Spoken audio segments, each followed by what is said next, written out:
that loud enough? Okay, I'll talk a little louder because I don't think it's hard for me to hear myself. Thank you very much for everybody that made it. We're going to go ahead and get started, and I apologize that we're starting a few minutes late. It's about 7:15. My name is Tony Kamen. I'm the chairman of the SHAC committee, and again, we want to thank you everybody for coming and attending.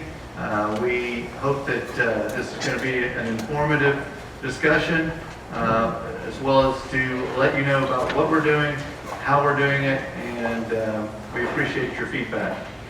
One of the things I do want to go through the reminders that the health-related issues can sometimes generate passionate discussions with very different viewpoints. We ask that everyone try to remain calm and respectful throughout the process. If you'll please listen carefully with an open mind to identify the critical facts and the statistics that should be considered in the decision making rather than over-relying on opinions, emotions in the process. Please keep the NEISD student health as your top priority to help discussions stay on track. Remember, we're doing this for the kids of the NEISD, and they're our main focus. So thank you very much. All right, at this time, I'm going to go ahead and turn it over to the Chase chairman, Mr. Ben Elliott.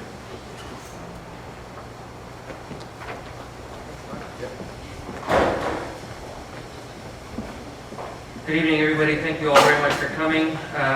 See some new faces and some faces that we saw at the last meeting. Thank you all for being here. I'm going to go ahead and just give a quick introduction to who all the Chase Committee is. Tony Kamen, who you were just introduced to, is the Johnson Cluster Parent Representative for Chase, and he is the SHAC Chairperson.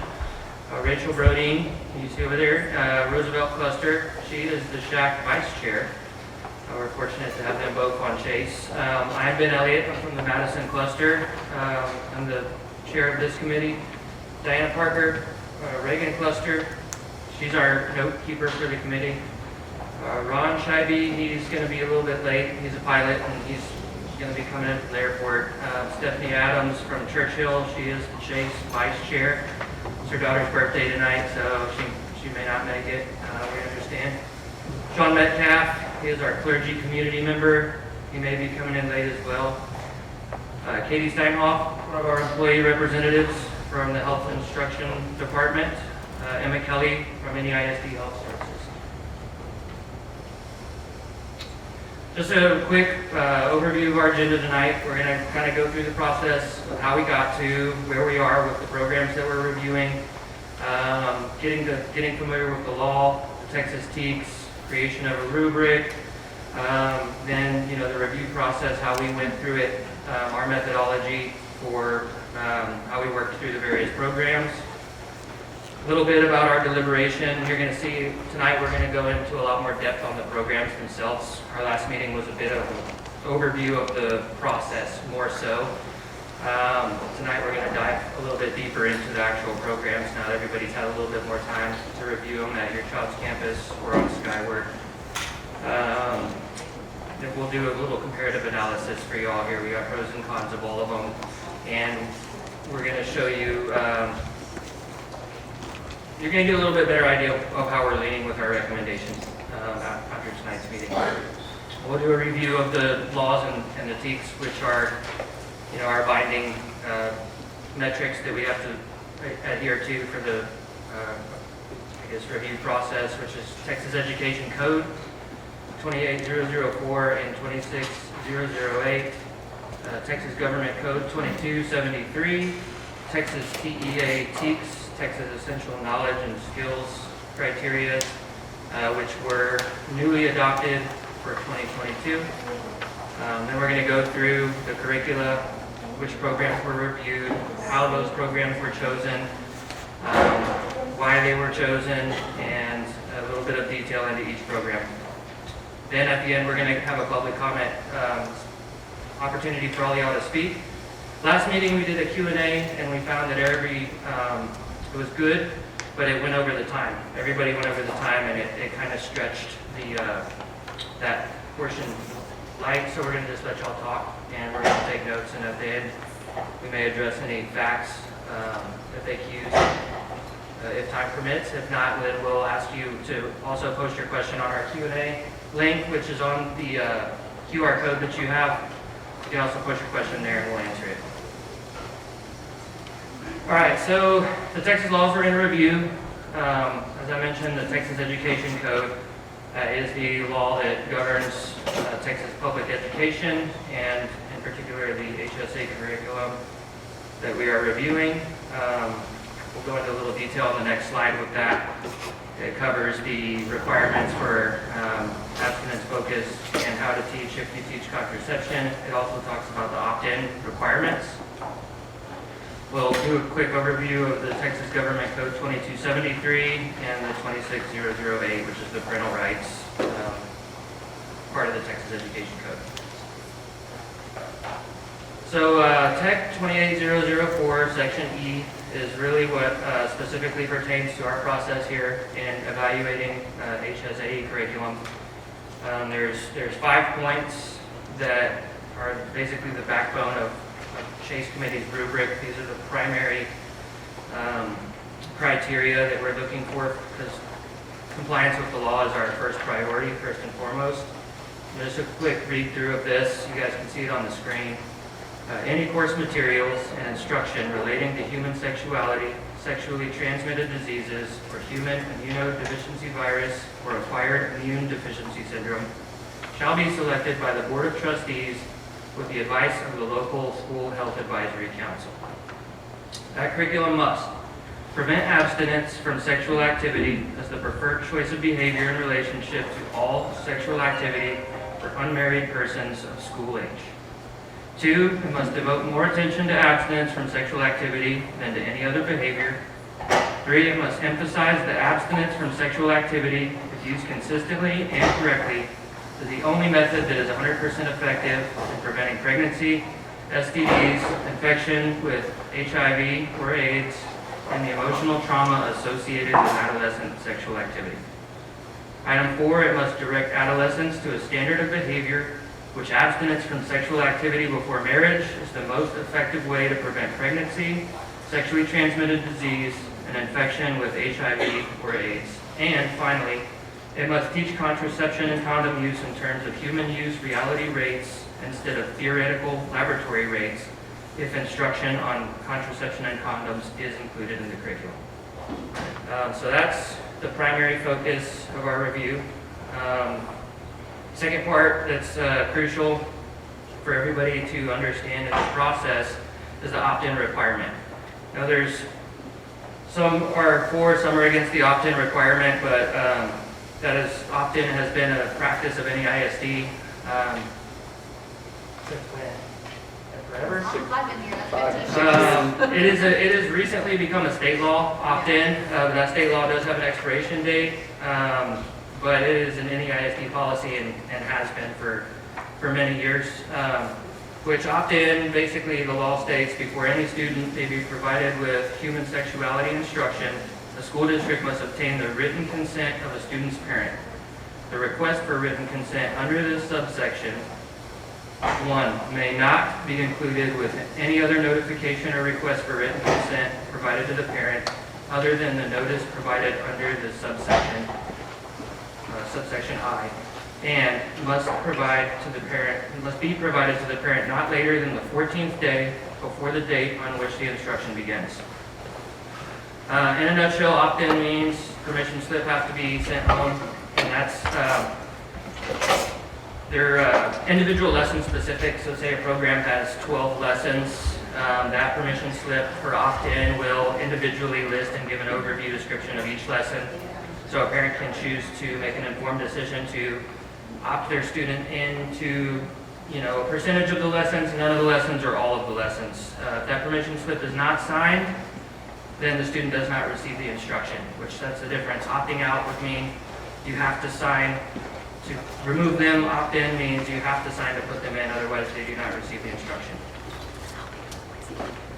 Texas Government Code 2273 is basically states, it's a Texas law that says no government funds, governmental entity may not enter into a taxpayer resource transaction with an abortion provider or an affiliate of an abortion provider. Section does not apply to taxpayer resource transaction that is subject to a federal law in conflict with subsection A, as determined by the Executive Commissioner of HHS and confirmed in writing by Attorney General. Basically, that is to state that no government funds, no taxpayer funds can be directly issued to an abortion provider or affiliate of one. The Texas Education Code 26008, parental rights and responsibilities. This is basically just to ensure that parents are partners with educators, administrators, and the school district board of trustees in their children's education. Parents shall be encouraged to actively participate in creating and implementing educational programs for their children. That's what SHAC is doing, and that's what all of y'all are doing here, so we thank y'all for being a part of that. 26008 is the right to full information concerning the student. A parent is entitled to full information regarding the school activities of the parent's child, except as provided by Section 38004. An attempt by a school district employee to encourage or coerce a child to withhold information from the child's parent is grounds for discipline. So those were the law implements of our evaluation process. The next part that we have to adhere to, any instruction that is given in a classroom setting has to adhere to the Texas Essential Knowledge and Skills, which is written by the TEA and adopted by the State Board of Education. The TEKS are the state standard for what students should know and be able to do in each subject and grade level. TEKS relating to HSAE are labeled as reproductive and sexual health, and the student expectations describe the specific knowledge or skill that the student must know and demonstrate to be considered a satisfactory completion of that area of the course. Violence prevention TEKS, there's 3 or 4 opt-in required TEKS that fall under violence prevention category. They overlap with HSAE, and most of the HSE curriculums that we're looking at contain them, contain the lessons that cover them. So this committee has taken on reviewing the curriculum for those TEKS as well. Some of those TEKS are described within the reproductive and sexual health strand also in certain grades, not in all the grades. We're just going to reiterate again the opt-in, NEISD, HSAE lessons, and future violence prevention lessons covering sex trafficking, child abuse, family violence, and dating violence will be opt-in required, meaning active permission by the parent or guardian is required for the student to receive that instruction. This slide is a quick kind of just an example of what some of the TEKS look like. This will be also in your link tree if you want to do a little bit more research. This is just one page that kind of, here's an example of a health one, which would be high school credit level health class for healthy relationships. Students should understand the characteristics of a healthy romantic relationship. The student is expected to analyze how friendships provide a foundation for healthy dating and romantic relationships. Identify character traits that promote healthy dating, romantic relationships, and marriage. Describe how healthy marriage can provide a support environment for the nurturing and development of the children. So these TEKS, and you can see 6th grade, 7th, and 8th grade all have different TEKS for that strand.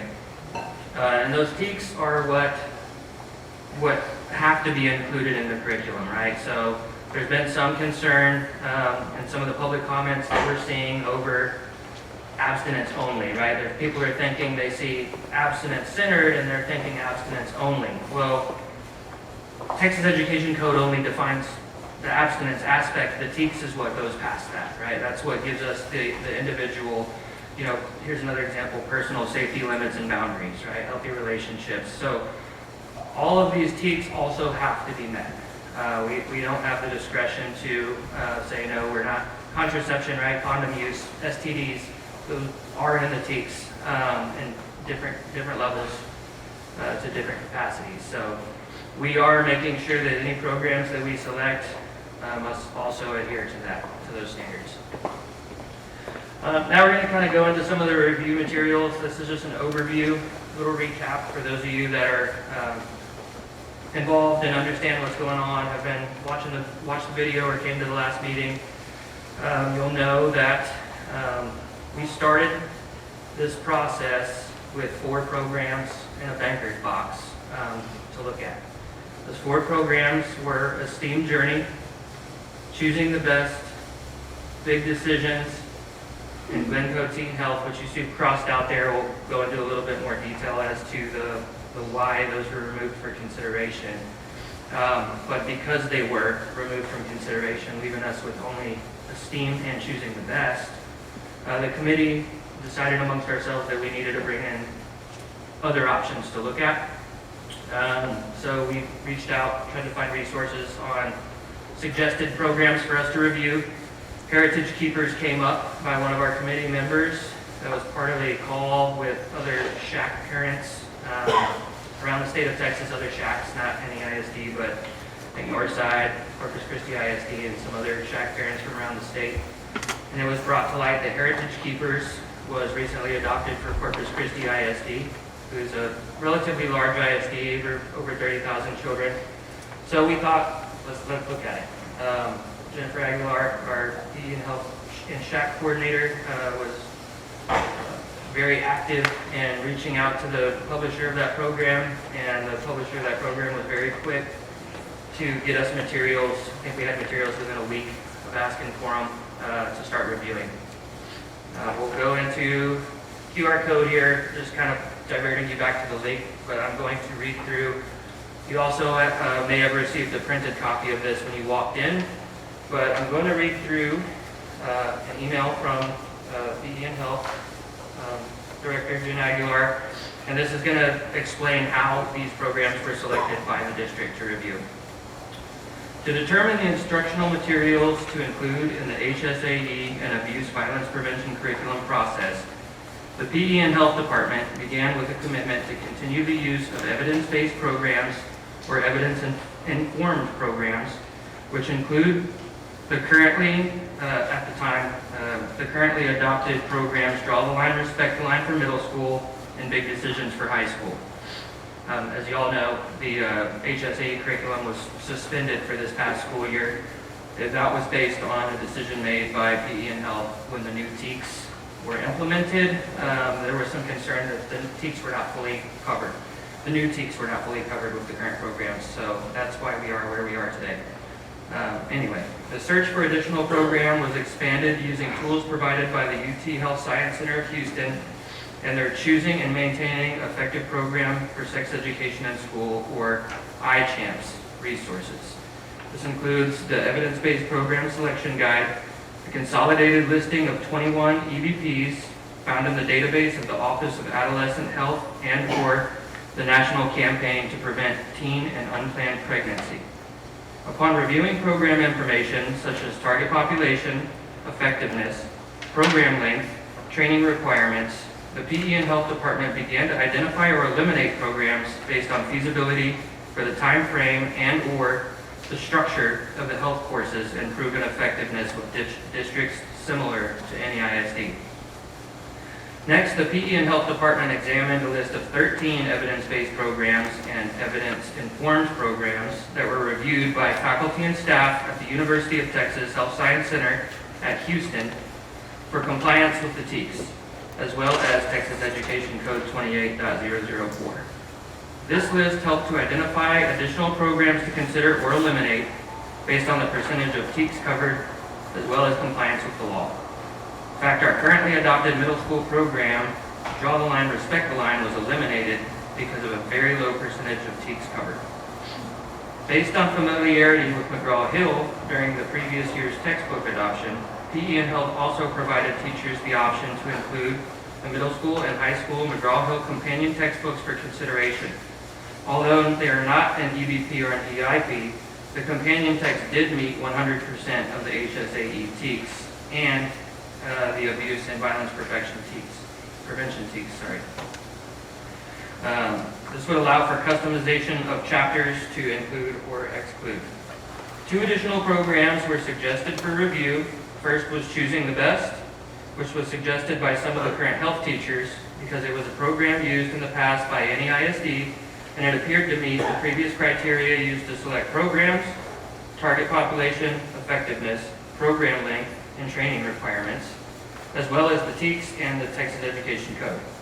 The second one suggested for review was a STEAM Journey, and that was mailed to the PE and Health Department in the summer of 2022 and was later mentioned by an NEISD trustee for SHAC to consider reviewing. Since the program appeared to be aligned with TEKS and applicable laws, it was also included for review. Teachers were provided the opportunity to recommend additional programs for review. However, no new ones were suggested. The combination of these reviews and requests led to the development of an initial list of programs to present to the teachers for review, and those included a STEAM Journey, Choosing the Best, Big Decisions for high school only, and the McGraw-Hill companion textbooks. As the review got underway, PE and Health requested all the publishers provide a letter indicating compliance to the Government Code 2273. In response to this request, we learned that Healthy Futures of Texas underwent a merger that included the legacy organization Texas Campaign to Prevent Teen Pregnancy in August of 2022. Prior to that merger, the Texas Campaign to Prevent Teen Pregnancy had partnered with Planned Parenthood Gulf Coast and Planned Parenthood Greater Texas on the Texas Youth Friendly Initiative. Although this Memorandum of Understanding, MOU, was set to expire in March of 2023, the presence of an MOU with Planned Parenthood represented a legal relationship between the prior entity, Texas Campaign to Prevent Teen Pregnancy, that would have been reflected in a written instrument. As a result, this merger and the acquired MOU, there were concerns that this would have potentially violated GB 2273 and would be controversial and divisive. Thus, it would have hindered the review process. Therefore, in abundance of caution and to keep the process moving to meet the goal of adopting a curriculum in time for the next school year, the decision was made to remove Big Decisions from consideration. Later, Classroom Health and Sex Ed Standing Committee, we unanimously agreed with that decision by PE and Health, by the way, I will say that. And later, our committee, again, as I mentioned, we decided to bring in Heritage Keepers be reviewed in place of Big Decisions. Since this request was honored, the teachers were also asked to review Heritage Keepers. So that's how we got to the programs that we got to. I don't know how I clicked that many ahead. So all of this is in your link. We ask that y'all please hang on to that QR code because it's live, it'll be updated, nothing will be deleted. So everything along the way, all these resources that we're going over tonight will be in there for you guys to review at your leisure. Now we're going to go into program analysis individually, right? Heritage Keepers first. These are the 4 primary considerations that we use to review. As I mentioned, the Texas Education Code and TEKS being the primary criteria that we knew we had to meet. Our decision as a committee was to comply with the law, follow the TEKS, but not exceed either one, right? Because that places basically the burden on the state to adopt laws that guide us and keep us consistent, but do not make sure that we do not inject any opinion or anything into it. So we're just sticking exactly with the law and the TEKS here. And then we also, again, looked at adaptability, which being how adaptable is it for our district, right? Because none of those programs can just be handed to a student in their original format. All of them will take some level of adaptation to meet all of the TEKS first of all, and then to also fit the individual opt-in lesson by lesson requirements for each student. So Heritage Keepers, it's Texas Education Code 28004 compliance. We found that it was compliant. It did adhere to presenting abstinence before marriage as the central theme and the only 100% effective way to prevent pregnancy, STD, STI, and infection with HIV and AIDS. And it was an evidence-based program. It actually is the only one of the three that was listed on the iChamps review tool by name. We'll go through some of the evidence after this slide. The TEKS, so parents are not TEKS experts, we're not educators. Our TEKS compliance, we relied on the NEISD teachers that were also reviewing this, and that's not just the employees that are in this committee. The teachers, the health teachers also had their own independent panel, and they reviewed all these programs even before we did. They had their own individual rubrics. We don't know what they suggested. We chose not to, but we did ask for their review of TEKS compliance because they're the ones that have to teach it, and they're the ones that know the TEKS, so we considered them the experts in that subject matter. The TEKS compliance of Heritage Keepers, there's 52 TEKS that had to be met. They only fully met 7 of those. Partially met 35, did not meet 10. The partially met, majority of the content was there, but as far as the way the lessons were tailored and the student engagement on how they would be assessed to provide, to display that they, retain that knowledge would be very difficult. So that's why we went with partially met, because the content was there, but the lessons may not have been crafted in a way for the students to display meeting that knowledge. So total TEKS that needed to be addressed was 45 of the 52. As you can see, that's not super high. The adaptability of Heritage Keepers was actually the least adaptable of all the programs we reviewed. It's not a scripted program, which the scripted basically means that the teacher manuals actually have say this, ask this, and it's black and white what the teacher has to say. That way there's no onus on the teacher to have to come up with their own individual lesson plan or how do I teach this, especially on a sensitive topic. It's better for the teachers and it's better for consistency across all schools and all teachers to have a script. Heritage Keepers does not have a script. They do not have digital materials, as many of you already found out and expressed some frustration that you were trying to review through Skyward and could not review Heritage Keepers. It's because they only have printed materials and there's nothing digital that we can put up. So that's also a drawback. Another thing we looked at is we interviewed all the publishers and asked them if they could customize their content for us. Say, if we chose your program, can you change these lessons? Can you change these words, etc., make us custom books? They could not customize or edit. They're a small publisher and did not have the capacity to do so. Another issue with adaptability is their level 1 course is recommended for grades 6 through 12. As you can imagine, something that's age appropriate for a 12th grader, not necessarily age appropriate for a 6th grader, and vice versa. So there is a little bit of issue there. And it was not, we found, to be age appropriate at all levels, especially for 6th grade. The training program for Heritage Keepers is very arduous. There's no ability to train a trainer, right? Heritage Keepers can't come train Jen or Katie and then allow them to be able to teach the teachers. Heritage Keepers wants their people to teach the teachers individually. It's kind of I think it was a 3-day training program. It was 5, so it was a 5-day training program. And there's this motto they have of the instructor that's going to present it has to buy into it. They have to really be emotionally into it. Otherwise, they're not going to effectively teach this model. That also is an issue, right? Because what if a health teacher doesn't buy into it?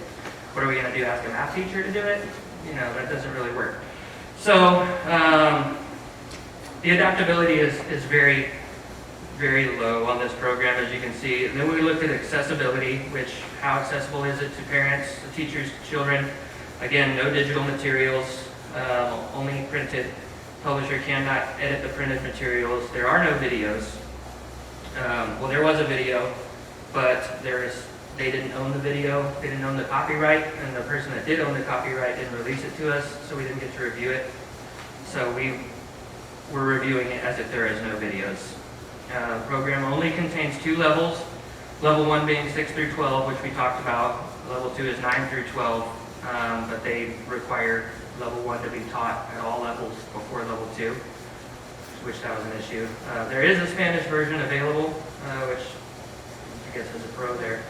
I'm just going to do a quick high-level overview of the evidence for each of these. I'm not going to go into the weeds. It's on the QR code, so you can go in and look at all the studies for yourself. I'm just going to quickly state what studies the publisher claims. Right, in 2005, after Heritage Keepers was initiated, there was an evaluation. Let's see here. Let me get to it. That claimed that students in their program engaged in sex at half the rate of similar non-program students. We had some issues over the validity of that study and the age of that study. Obviously 2005, it hasn't been updated for a while. The source of that study is Dr. Stan Weed, PhD, and there's not a lot of peer review on it. 2007, there was another evaluation. Let's see here. 2007 evaluation was Mathematica Policy Research. They published a study of Heritage Keepers Life Skills Education, and this was not the abstinence education program. And then in 2011, they were one of the 41 programs identified by the U.S. Department of Health and Human Services as effective. And this is the first abstinence until marriage program in the nation to be recognized in the current federal teen pregnancy prevention list. Again, that's a relatively old study. You can find links to them there through our QR code if you want to go and review all those studies for yourself. Just wanted to give you all a little quick overview of the evidence that they're claiming to be backed by. So pros and cons, sort of a review. Pros, they are compliant with Texas Education Code and the abstinence central theme, and abstinence being the only 100% effective way to prevent pregnancy, STD and STI, and HIV and AIDS. They are evidence-based, based on the studies that I just read you. Spanish version is available. Cons, least adaptable program reviewed, not scripted, no digital materials, publisher cannot customize, not age appropriate for all grade levels. Again, 6th grade content, not the same, appropriate for 12th grade. Training program for teachers, very highly difficult to manage, no train the trainer, and only 7 of 52 TEKs met. Back to the age appropriate issue, the other real problem is since it's one workbook, one student workbook, the teacher workbook is the same as the student workbook. It would be really hard, let's say for 6th grade we could tailor it and block off the lessons that they don't need or TEKS doesn't cover. You're still handing a book that has the lessons in it. So that's a problem for adaptability. That's something we didn't think we wanted to really do. This program does not consistently direct students seeking further information to their parents as the primary source. And that was an item on our rubric. That's not necessarily what the 26008 states, but that is a district policy that students should be directed to their parents first. This program does not meet that. And due to the extraordinary complex process for implementation, Chase, as a group, we did not really feel like Heritage Keepers is a highly viable solution. In fact, it's by far the least viable of the 3 we're looking at. So for a lot of y'all that commented that had concerns about this program in particular, you can sleep a little bit easier tonight. Does not look like that one will be recommended by the Chase. Now for Esteem Journey. Esteem was brought in by one of the trustees, I don't know which, and then like I said, was mentioned by one of the teachers. As far as Tech 28004, it is compliant in that it presents abstinence before marriage as the central theme and only 100% effective way to prevent pregnancy, STD, STI, and infection with HIV/AIDS. And it is evidence-based. I'll go through that as well. TEKS assessment by the NEISD teachers. Of the 52, it fully meets 8. Partially met 35, did not meet 9. Again, partially met means the information is there, but our lessons would have to be custom tailored in order to create the exercises in order for the students to demonstrate that knowledge. And same with the not met. Teachers or PE and health would have to develop additional curriculum lesson plans in order to address the 9 not met. So 44 of the 52 would need to be addressed by district employees before it could be implemented. Bringing us to adaptability, also absent of a script. Again, that would mean our teachers and our professionals in the ISD would have to also write a teacher script in addition to addressing the missing TEKS. Again, there is no digital student guide. So the individual lessons would have to either be photocopies out of the workbook with whatever edits are applicable to meet the TEKS and their opt-in permission.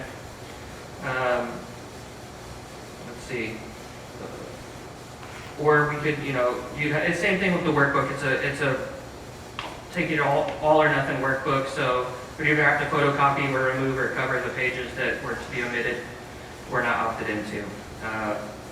Some entire lessons don't apply to HSAE.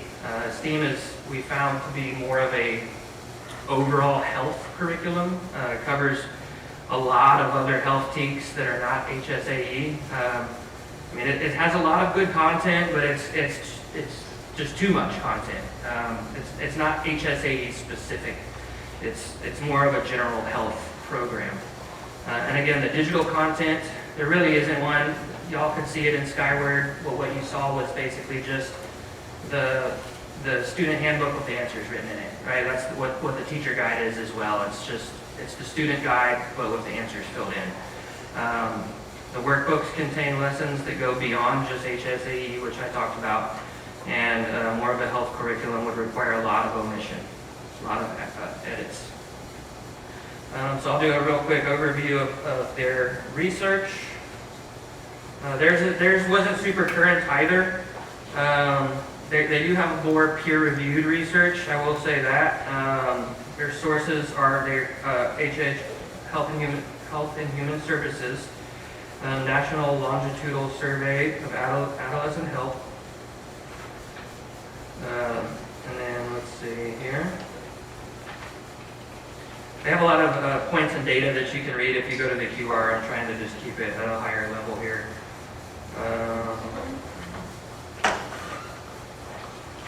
Find the name of the programs. I guess that was it. So yeah, I guess the HHS.gov, National Longitudinal Survey of Adolescent Health, and let's see, in 2011 they had a Tobin, Lifestyles of Youth from Diverse Backgrounds, Creative Education Evaluation. Again, if you go to the link, you'll see all the individual studies. They're several pages long. It was way too much data to put in this slide. That's why we just gave you all the QR code, and hope you can go check it out yourself. Go into the pros and cons. Pros, it is compliant with Texas Education Code. It is evidence-based. There are multiple grade-specific levels. So we have 6, 7, 8, and Health 1, and elementary school, I believe. We didn't review elementary yet. We've only reviewed secondary health because those are the areas where classroom health is taught in 6th grade and in high school. It did contain lessons for the opt-in violence prevention TEKS, so that program could cover both areas of instruction. The cons, any ISD would have to write a teacher script, no digital student guide. The digital student guide is key because in order for creating the individual lessons, for Katie to make student note-taking guides and things, so you basically have to either create them manually, which we'll give you some examples of, or photocopy and edit. So the lack of digital content means you can't just, pluck a digital file, edit it, and customize it. It would have to be a lot of manual work. The workbooks contain lessons that go beyond the HSAE. We talked about that. Only 8 of the 52 TEKS are met fully. The program, again, does not consistently direct students seeking further information to their parents as the primary source. Some specific concerns brought up in our committee. There was some questionable data. There was an experiment that they cited about mice that, after being exposed to heavy rock music for a period of time, started killing each other. There was some concern that that was not part of our HSA teats. For one, we are not sure how reliable that even is, and that could be fear-inducing for kids. The layout, the grammar, and the overall visual presentation of the materials is a little loud. For all of y'all that got a chance to review it, we thought like kind of the little cartoon pictures may have been a little young for some of the older lessons. There's a lot of stuff crammed into one page, so it's not really visually easy to look at. A lot of reading, so the content itself had a little presentation issue that we found. The STEAM does not have, the STEAM has program revisions coming out in June or July this summer, which is they are gonna separate their lessons out into individual booklets. We actually have a Zoom meeting with that publisher tomorrow during our normal Chase committee meeting to just kind of get a look and see if what they're changing will dramatically increase their viability for any ISD. So we're going to give that a chance before we completely rule this out. We do want to see what they have coming at least. But in its current adaptation, the STEAM is not the most ideal of the three choices that we have been reviewing. Again, it's not ruled out yet, but it is not our top choice at this time. Here's an example of what the student guide, there's a page out of the student guide so you can kind of see what we're talking about with the way the pages are laid out, the little cartoon images. It's real wordy, there's a lot to read through. So the leader guides are identical to the student workbook, which is what you see. It just has the answers filled in. So what the teacher sees is exactly this. So there's no script. They have to kind of figure out how to teach through it themselves, or Katie and Jen will have to write a script because the script is not included. The STEAM lessons do not necessarily include activities for engagement. Any ISD would have to create slides, activities, write teacher lessons, and scripts for each lesson. Here's an example of what the current student guide would look like, and then on the left-hand side you'll see something that Katie made. That's an example of what an NEISD created student note guide would look like. It has the essential question there, which is the guiding overall message of the lesson, and then it kind of went through this whole page and put it into a more organized format.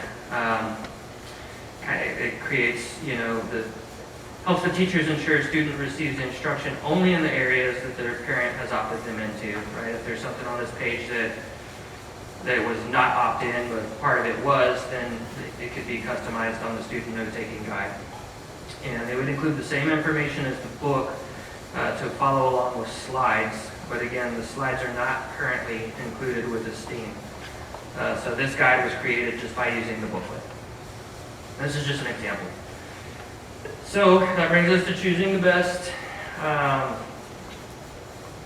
Choosing the best has 4 levels.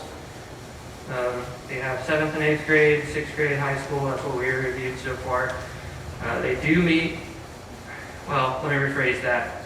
They don't entirely meet Tech 28004. They would have to be adapted to do so. They use the term delay sex interchangeably with abstinence. They do call themselves an abstinence base, and they do use the word abstinence in the program, but at several places in the book they interchange that with the term delay sex. So that was it could pass if we just change the phraseology of that, and then it is evidence-based, which they actually will go through. They have the most recent and the most breadth of evidence. TEKS compliance, teachers of any ISD assess the 52 TEKS. Choosing the best fully meets 32. Partially meets 16, doesn't meet 4. So again, partially met, meaning the content's there. The lessons would just have to be developed, the exercises, in order to get the children to demonstrate their comprehension of it. And then 4 would have to be completely added. Lessons would have to be added to meet the 4 that are not met. So Out of the 52, 20 of the 52 would have to be addressed. It's more than half, or I should say that's less than half of the next closest program, which was STEAM. As far as adaptability, Choosing the Best is by far the most adaptable of the three programs. It's highly adaptable, in fact. It does have digital files. All of the lessons from the student and the teacher manuals are available digitally. The program is very well scripted, which we'll show you an example of, and for those of you that got a chance to review it, you probably noticed that. So it tells the teacher exactly what to say, when to say it, what questions to ask, how to lead the conversation. So consistency across all schools, all teachers would be there. Student note-taking guides would still be created, like the example I showed you for STEAM, but it would be a lot easier to create this because of the presence of the digital materials. Additionally, the publisher of Choosing the Best did say that they can edit their content specifically for us. For example, the videos. They do have a video for every lesson, which is great. You can see those on Skyward as well. There's a few things in the video that we, as a committee, have deliberated that we might, want to cut little sections of the video out here and there. And the publisher said within reason they do have the capability of doing that for us. So that's very good. They also, let's see, it can be tailored to fully met the 28004 because the students will not receive the student workbook. The teacher guide will be, the teachers will have that, and then Katie and Jim's department will make the note-taking guides for each individual student based on their opt-in status for each lesson. And the teachers would be trained as reading through the script, cross out, we're not going to read this word, we're going to change it to this. I'll show you examples. Accessibility. It contains a student handbook, a teacher handbook, and digital content, which includes videos and slideshows. The full program can be viewed by parents on Skyward in its entirety. The homework assignments, we liked this because the homework and the go-home lessons specifically engage parents. They say, go home, interview your parent, ask them these questions, come back and tell us what they said. So it's very, very parent-centered. It keeps the parents engaged, which I think is very critical on a matter such as this. So I'm going to go into a little more depth with Choosing the Best because as you can kind of start to see, we do feel like it is the most viable program for us. So I'm going to go through a little bit extra information from their website. Right? They do have multiple grade levels, middle school, 6th, 7th, and 8th, and all three of those are individual grade level specific programs. And then they have Choosing the Best Journey, which is intended, they say, for grades 9 and 10, but in any ISD, Health 1, which is the required credit, can be taken at any level of high school, or it can be taken in 8th grade or summer school. So that's the high school program. There is teacher training, so there's do they have trained trainer? Or would they? Do, but all new teachers would all. So all new teachers, okay, so and they come in to train, right? So the teacher training is actually relatively less burdensome because they'll come to us, train our teachers, and can train a trainer. As far as the research, I'm going to start from oldest to newest. They, in 2001, had an analysis in Muskogee County, Georgia, analysis of choosing the best effectiveness in reducing teen pregnancies in middle school compared to data from Muskogee County with that of other large school districts in Georgia that had not used Choosing the Best. All 8th grade students in the county, 1,600 to 1,800 students per year, had participated in the program, and research concluded that Muskogee County experienced a 38% reduction in teen pregnancies in middle school students over this period. Other large school districts in the area that were not using Choosing the Best had an average of a 6% reduction. 1995, that's pretty old, I won't really go with that. 2005, U.S. Department of Health and Human Services This is a longitudinal behavioral outcome study. They found statistically significant decrease in the initiation of teen sex of 47%. Statistically significant improvements in 5 of the 6 intervening attitudinal variables associated with delaying sexual intercourse. I didn't read the whole meat of that because it's long. You can find it on your link. But what we like the best is they have a new 2022 research study, which is the most recent of any of the programs we saw. This analysis showed choosing the best students are 25% less likely to begin having sex. A new 2022 analysis of data gathered in an earlier independent study of choosing the best demonstrated that students receiving this program had statistically significant reduction in sexual initiation at both the shorter term and the longer term follow-up. Specifically, students who received choosing the best were 25% less likely to begin having sex by the end of 9th grade and 12% less likely to begin having sex by the beginning of 10th grade. The initial randomized control study, which was also peer-reviewed and published, involved 1,143 9th grade students across 6 Georgia high schools. The purpose of the study was to evaluate the impact of choosing the best on sexual activity. And you can find that study. I'm not going to read the whole study, obviously, but it's here at the link. So we encourage you to go do your own research and give it a look. A few other points that I do want to, let's see, I did print out on choosing the best. Again, they do call themselves abstinence-based, and they do use the word abstinence. They also call themselves a sexual risk avoidance program. And then they emphasize sexual delay over any other behavior, obviously, because it is the most effective at reducing pregnancy and STDs. Pros and cons. Choosing the Best is the most adaptable of the 3 programs reviewed. Digital files of all material are available. The program is well scripted in the teacher guide.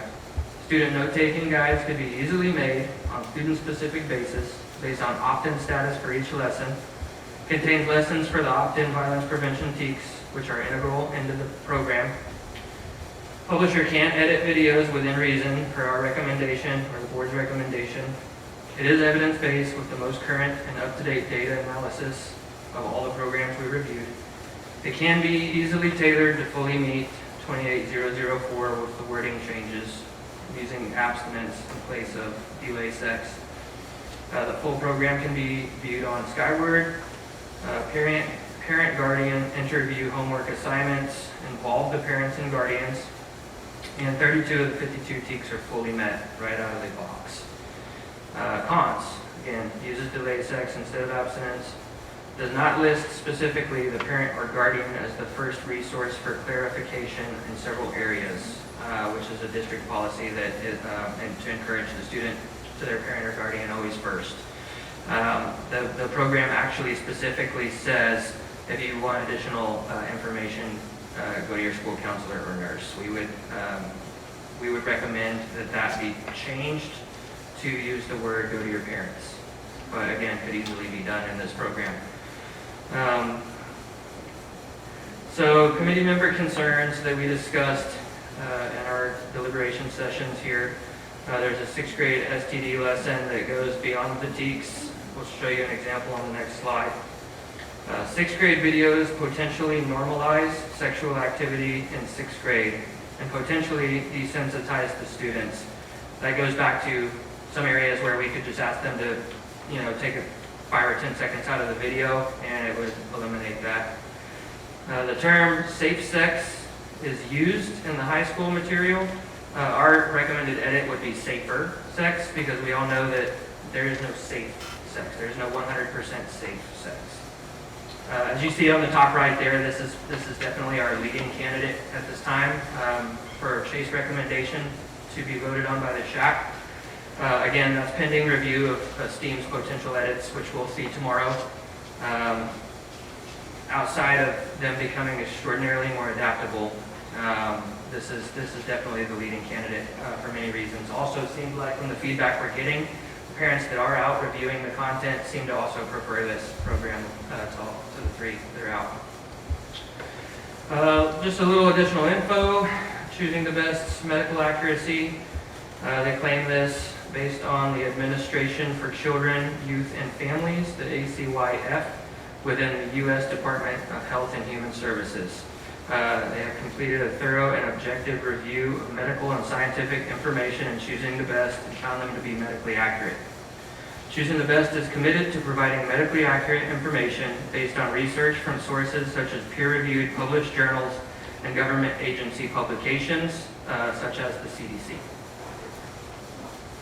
So quick little example here. It might be hard to actually read what's going on up there, but the right side of what you see on the screen is an excerpt from the leader guide.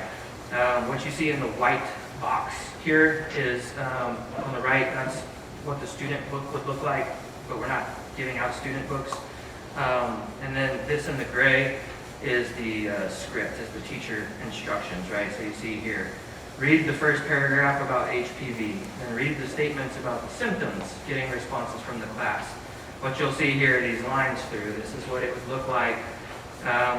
Chase says, no, we don't like this lesson. This is a lesson that asks the teacher to bring in a head of cauliflower. And say, this is an example of what HPV might look like, and then break it off and pass it around and have all the kids look at it and say, this is what a genital wart might look like. It's lumpy and like cauliflower.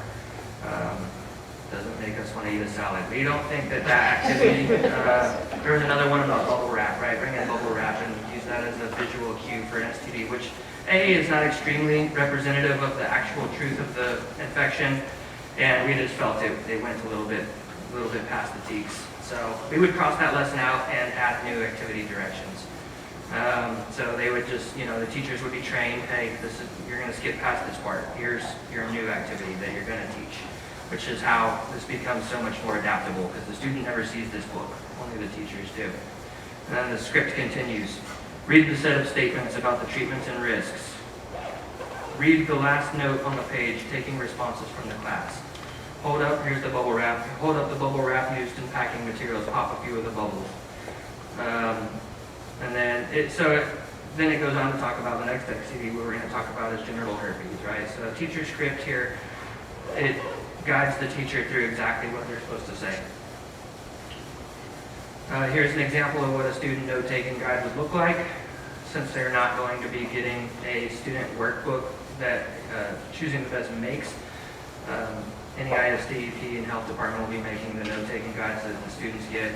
And again, they'll be student-specific. So, one student may get 4 of the lessons, one student may get all the lessons, one student may only get 1 lesson, but their note-taking guide is going to be specific to their opt-in permission level. And here's a little just example. You all have the slideshow so you can read it on your phones or at home when you want to look at it, but this is what it'll look like. It basically is just copied from here onto here because they did a pretty good job in this one. That's the end of my talking piece. Again, please use the link tree. Please use the QR code to access all the information we talked about here. Right now is a good time. If you did not sign up to speak and you do want to speak, raise your hand and Rachel will come add you. And if not, we're going to give you all 3 minutes to speak. We're not going to answer questions in a dialogue format this time because that took up most of our time last time, and we had to cycle back to people, and it got a little disruptive. So we're just going to let you guys lay it on us. We're going to take notes. If there's time at the end, we'll address some of the frequent questions. Otherwise, if you do have more questions, please use our form, which you'll find in the link tree, and we'll answer them promptly via that. So thank you. Are you ready for him to go up? Huh? Are we ready for him to come up? Yeah. The first person on the list is, excuse me if I butcher this, Jen Shugaleski. Was I even close? Fine. Okay. No, I go here. Okay.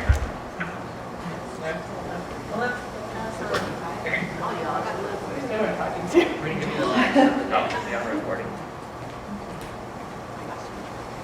Right, y'all? Is yours working? I don't know. Is it? Yeah, it's working. Okay. Okay, hi, I'm a parent in the district. Committee, thank you for this info. This is great information. Earlier this week, I did go over all the curriculum and felt like choosing the best is best for my family. With all that said, whatever curriculum the staff want, in my opinion, would be best. I trust the staff to teach the TEKS from math to sex. They've kept my kids educated and safe for this long. I trust them to continue. Thanks. Thank you.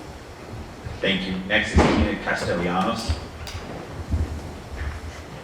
I appreciate the additional information because after the March 30th meeting, I was not in any way excited about this.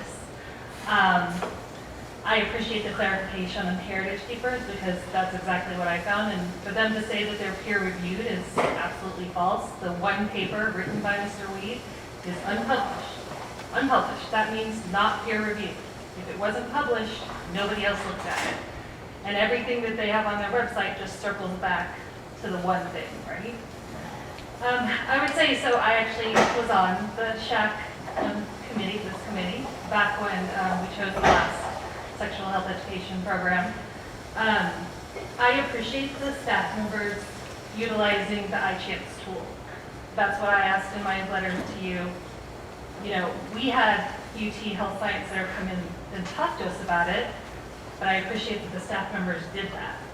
I would say, because I heard parents at that March 30th meeting come up, and the thing I always want everybody to keep in mind is that it's not just about your kid, it's about all the kids, right? So you may feel like, I can teach my kid, but there's a kid out there that doesn't have parents in the home, that has parents that work way too many hours to come home and teach them about sex. And even the most informed parent who thinks, I'm doing this great job, I'm amazing, sometimes misses things, right? So I worked in maternal and child health for 24 years. And when I asked my oldest child, who's now 27, I have two kids who graduated from MacArthur, one who graduated from homeschool. When I asked him when he was a sophomore in high school, if he knew where he would get condoms, he did not know. And this is a household that talks about this stuff. He did not know. And what I realized was he did not grocery shop with me. The girls did. I have a son and two girls. And the girls did because they go to the store with me. Because they go into the tampon aisle, right? So they saw where the condoms were, but he did not know. And so that was a lesson I had to take. And that's what I'm saying is you can think you're so good, and then you realize, oh my gosh, he didn't know, right? So this is for everybody. In my work, I have worked with teenage parents, some teenage parents in our district as a birth doula, attending birth with them, right? Guess who wasn't there? The boy who got them pregnant. Guess what was often the case?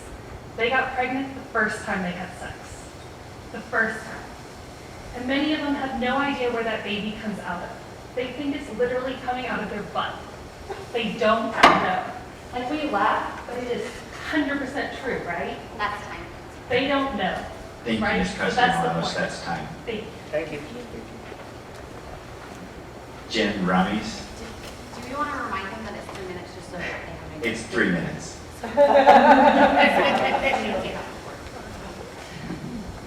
All right, I'm Jen Raines, parent of two NEIC elementary school students, and I'm also an educator. My main concerns I wanted to bring tonight were the lack of communication, a lack of access to the materials, and some problems with the content. As far as communication, I get emails almost daily from NEIC about a wide variety of topics, from teen drug use to Zoom meetings for grandparents. I also watch the NEIC Instagram very closely.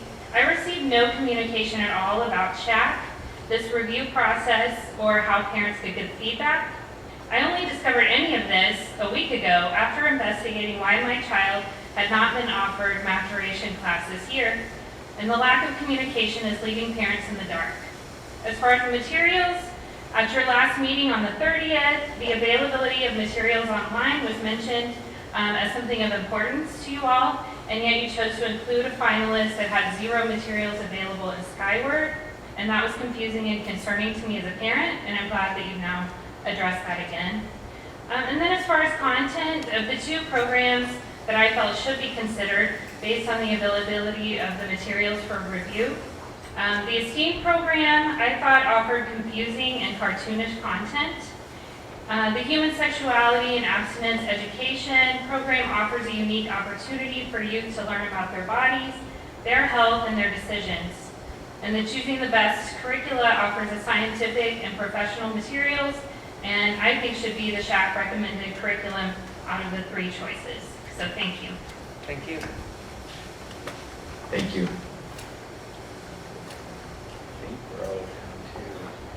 Maria Vanos.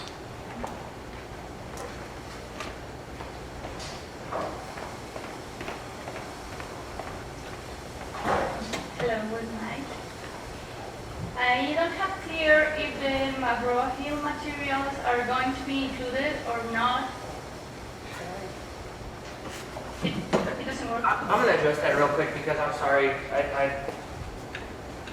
I missed that in my presentation, and I had it there, right? So can you alter your time real quick? So the McGraw-Hill was, we ended up not even reviewing it either because the teachers got that in their box, and the teachers, our understanding, the teachers started to review it, and their choice was that they didn't feel it appropriate, and they decided they weren't going to review it at all. So we followed that recommendation. We went with evidence-based. and that was Oh, that's another- right. it wasn't So an they were not evidence- listed as an evidence-based program. It's a textbook. Does that answer your question? So So then, it's not being reviewed because it's not an evidence-based program because it's a textbook. And the teachers didn't review it, therefore neither did this committee.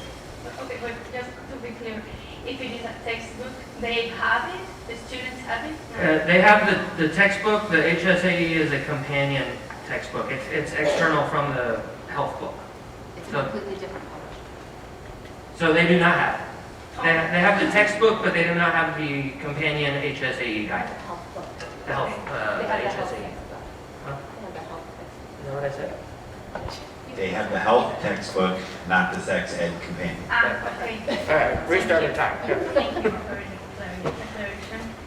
And I reviewed the books at Brigham, and I found that the choosing the best journey material depends mostly on what the leaders read. States of Corby's leaving the student with a great deal of passive activity on the main concepts. I mean, the definitions are not written, are just read by the teacher. So for me, that was an obstacle. And the student will not have direct access to that just by listening to the teacher. So I think that was not so good. And also,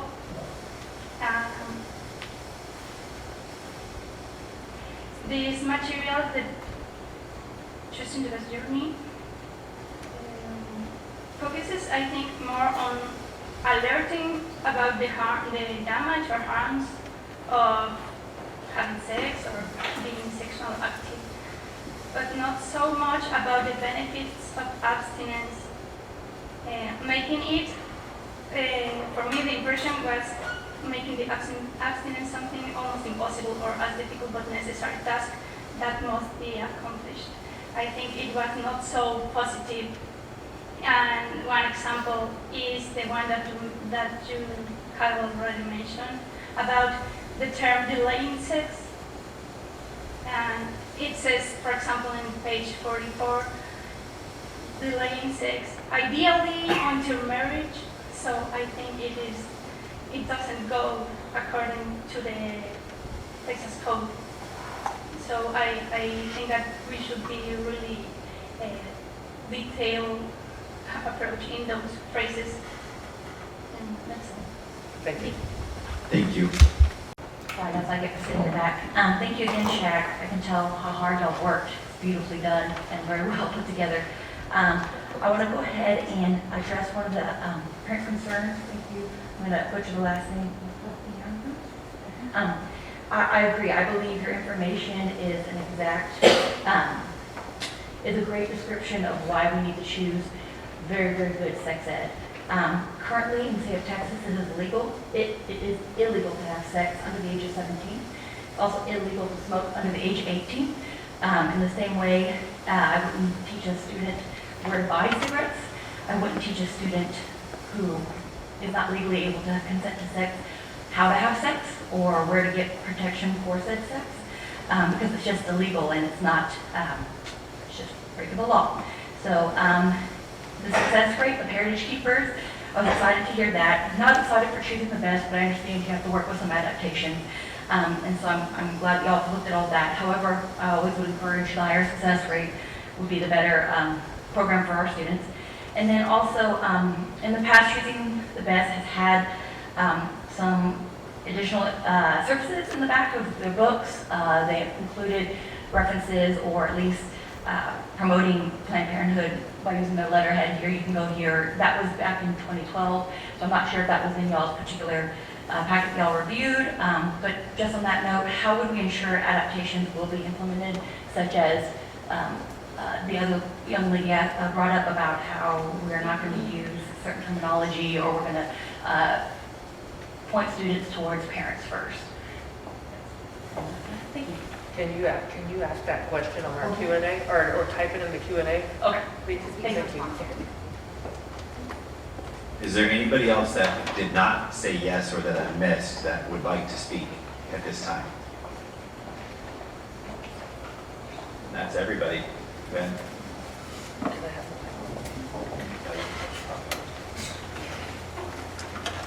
Thank you all who chose to speak. Obviously, we have some time left in the meeting, and with the limited amount of comments that we did get, I'll take the time to address a couple of them if that's all right.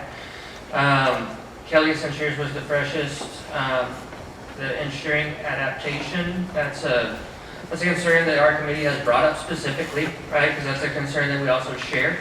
And that's going to go back to the other lady's comment about concerns with the wording, delaying sex versus abstinence, and that is an obvious adaptation that we as a committee have noted that we would make. We talked a little bit about our rubric having the Texas Education Code items one by one as individual criteria checks, and ABC score meets, somewhat meets, does not meet, and that was an item that I personally noted was somewhat meets, but it needs to be adapted so in this way, right? We saw an example of the cauliflower lesson that needed to be, in our opinion, changed, removed to something else. So how do we make sure that happens, right? That's what you asked. So 28004 section P, if you'll check out that whole Texas Education Code, that section of the code states that any teaching materials that the students are going to receive has to be board approved. So we would have to recommend a program based on contingency, saying we recommend choosing the best in this with these changes. That would go to the board. We'd say, look, we recommend this, but it needs to have these changes in it.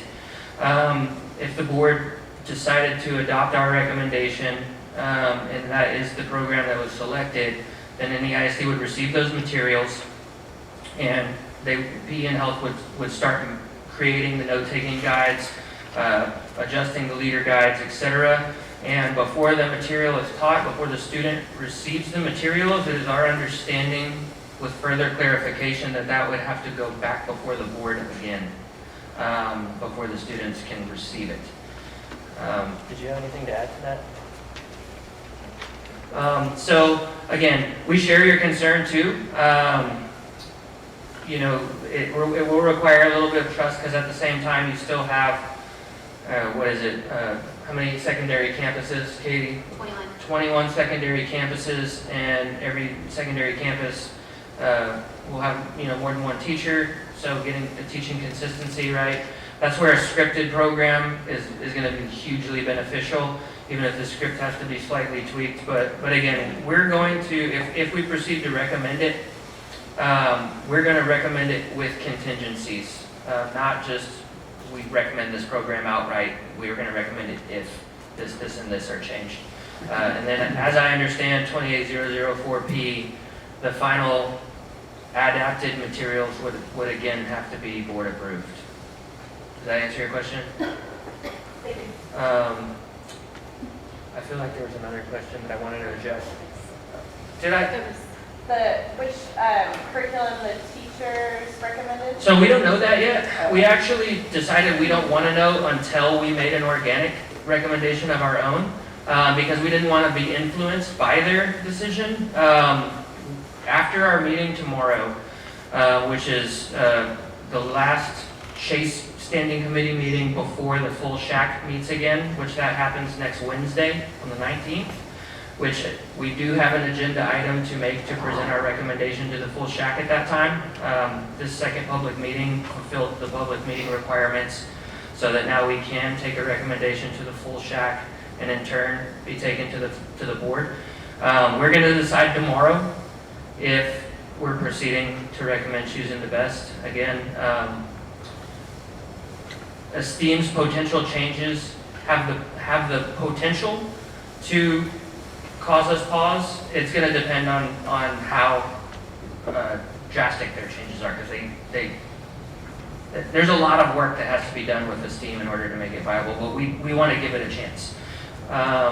So that being said, but yeah, we want to know the teacher's recommendation, but we want to come to our own first. We want that to be an organic process, and then we're going to see, the board is going to receive the teacher's recommendation as well. So that'll be a sort of they'll have both.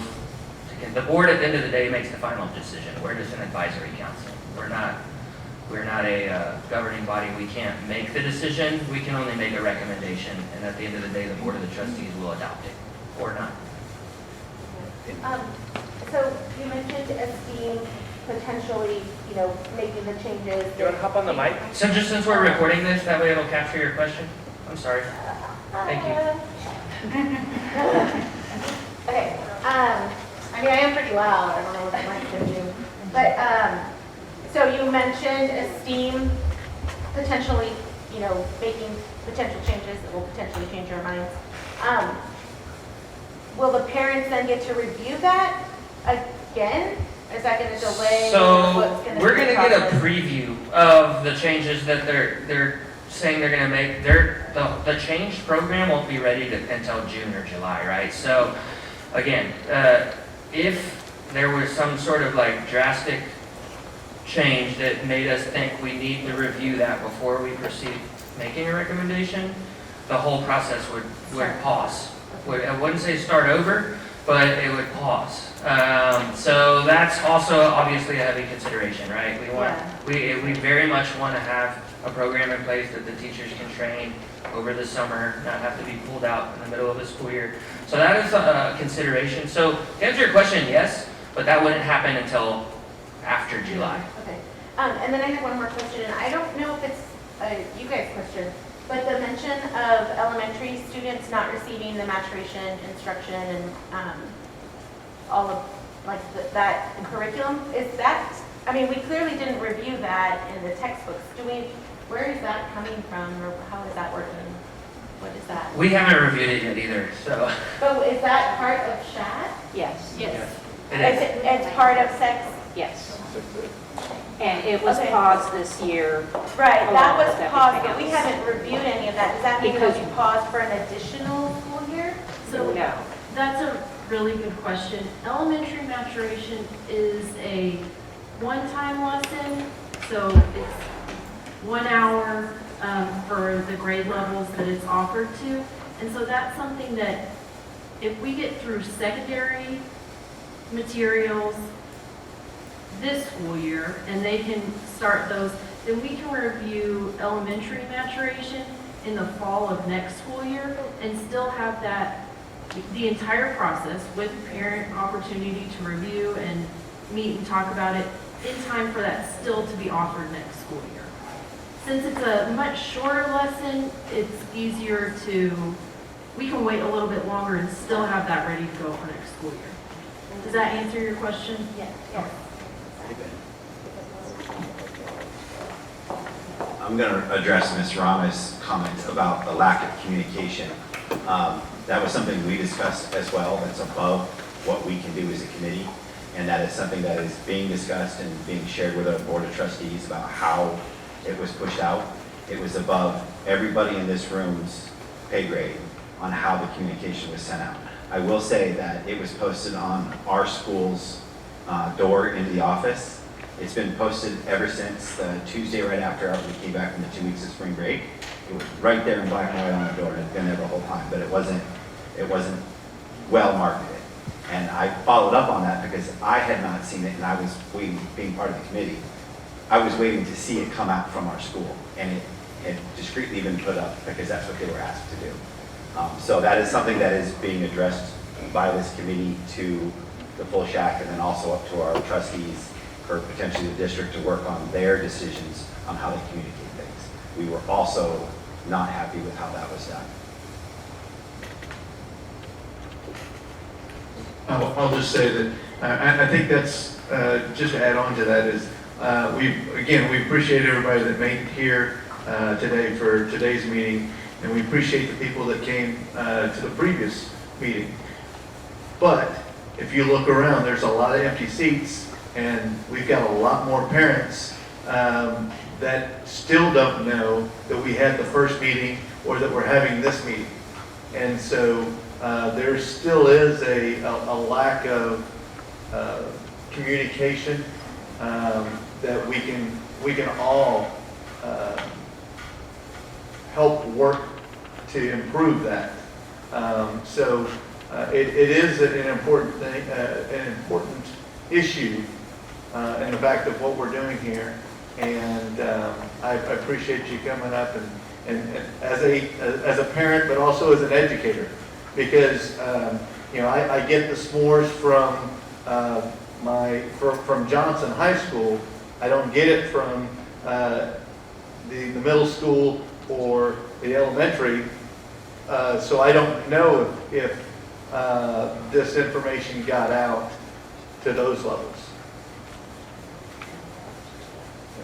I got it from both of my principals. I don't want to throw anyone under the bus because I think that they actually did a really good job of communicating. I got it from multiple sources. I got it from both my principals digitally. I think it went to middle and high school, so if you have an elementary age kid, I don't think it was blasted in my.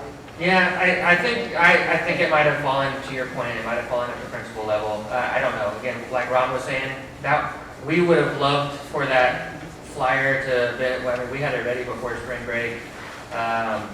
We didn't see it until a couple days before, I think. I have a kid at Madison and a kid at Harris, so I have high school and middle school, and I didn't see it from either. I never saw it from either. So we get it.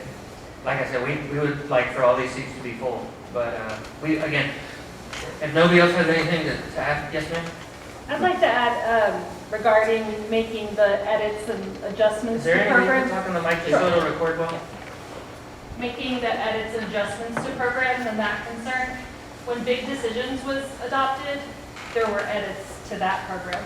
Almost every sex education program in the state of Texas gets edits, right? Right. And probably other states too, but because a lot of these programs, they're produced by researchers, and so a lot of them do actually have condom demonstrations, and I don't know a school district ever does a lot of condom demonstration, right? So that always gets cut. There's always stuff that gets cut, and the publishers are always willing to make those changes for the districts because they know they have to do that. So it's Some are more flexible than others, to your point. That goes to why, of the three that we're choosing. Obviously, I know there was some concern as to why Big Decisions was eliminated, and I paraphrased that reason a little too much to where it created too much confusion. Hopefully there was some clarity added tonight. And yeah, I'm glad you got up and said that because I think there's a lot of parents too, they're going to have concern over hearing, oh, what do you mean you're going to edit it? To your point, it has to be, not only to meet all the TEKS, to meet the Texas Education Code, but there's going to be some adaptation, some level of adaptation regardless of what program we go with, so you're absolutely right. Thank you for that. Yes, ma'am?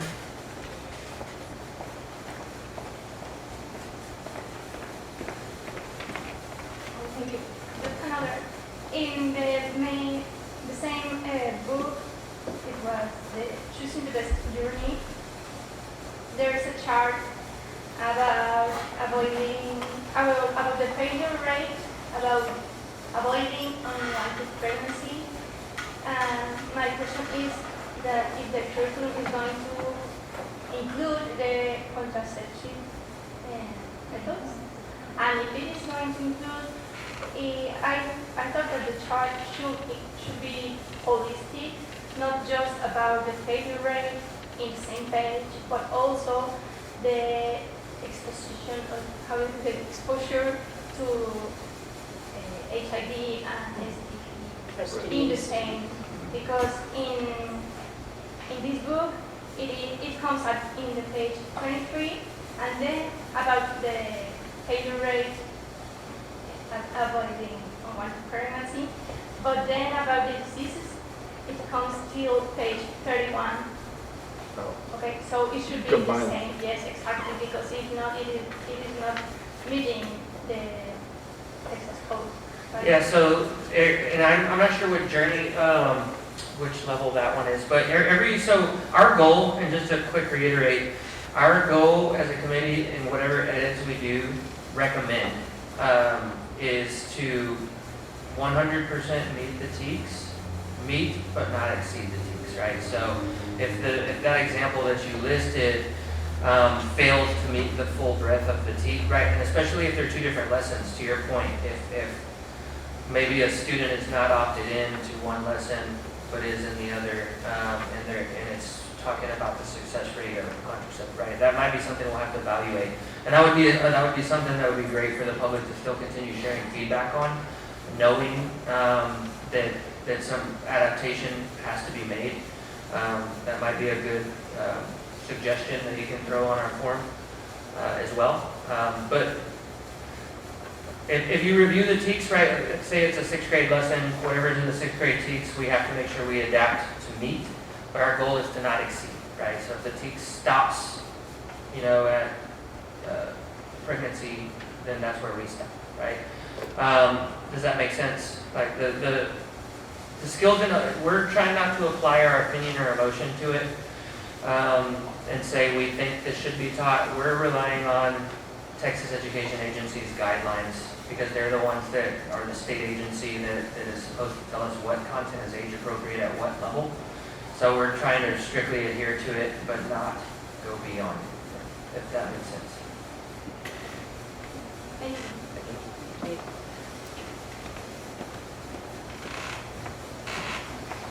I guess if that's it, thank you all again for being here. Again, please use your QR codes and go check out our resources, and please use our feedback form or the SHAC email address and continue to send us your feedback. It's very valuable. So thank you.